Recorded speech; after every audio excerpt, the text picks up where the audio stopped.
Va ser la combinació de tota una època llarga, que podem dir que comença amb la incorporació del Toni Esteller com a entrenador i jugador del club.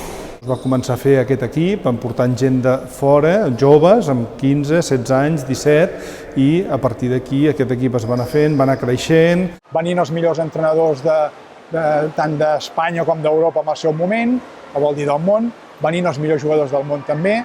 I amb el Gaspar Ventura vàrem jugar 2 finals de la Copa d'Europa.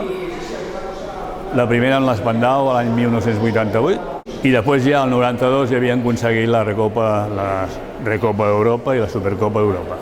Vas veient que, evidentment, el club va creixent, que les fites es van aconseguint, s'obtenen els campionats d'Espanya, s'obtenen les Copes del Rei, les Copes d'Espanya, fins a arribar a Europa i, abans de guanyar, evidentment, perdre diverses vegades. El primer partit va ser un reflexe del que ens havia passat l'any anterior. Està a punt de començar amb un sensacional aspecte a la piscina Sant Jordi gairebé plena, la final de la 32a Copa d'Europa de Clubs Campions, partit d'anada, que ha d'enfrontar el Club Natació Catalunya, l'actual campió de la Lliga Espanyola, amb l'Úbges hongarès. Aquesta 8a situació de superioritat numèrica del Catalunya. Pedrerol, una jugada clavada a l'anterior i gol! Cap al Boia, Milanovic, i gol! Ara la defensa, atenció, que bé que ha aprofitat ara Baladino, Benedek, i final del partit, al qual s'ha arribat amb el resultat de 7-6. I el segon, allà va ser un partit que nosaltres vam estar, jo crec que portant el pes del partit. Vam arribar amb molta pressió. L'any anterior havíem perdut la final amb el mateix equip, havia sigut un somni que se'ns havia escapat per poquet, però se'ns havia escapat.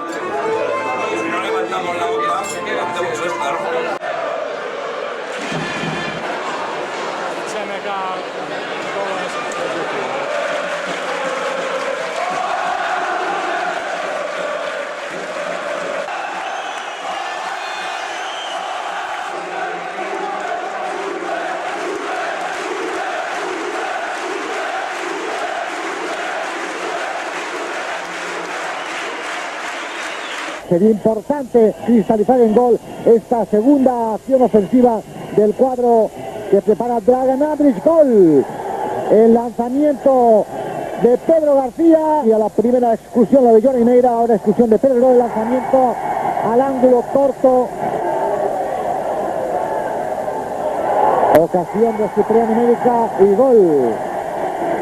Españoles, Pedro García devolviendo rápidamente para Pedrerol, perfecto el servicio de Pedrerol.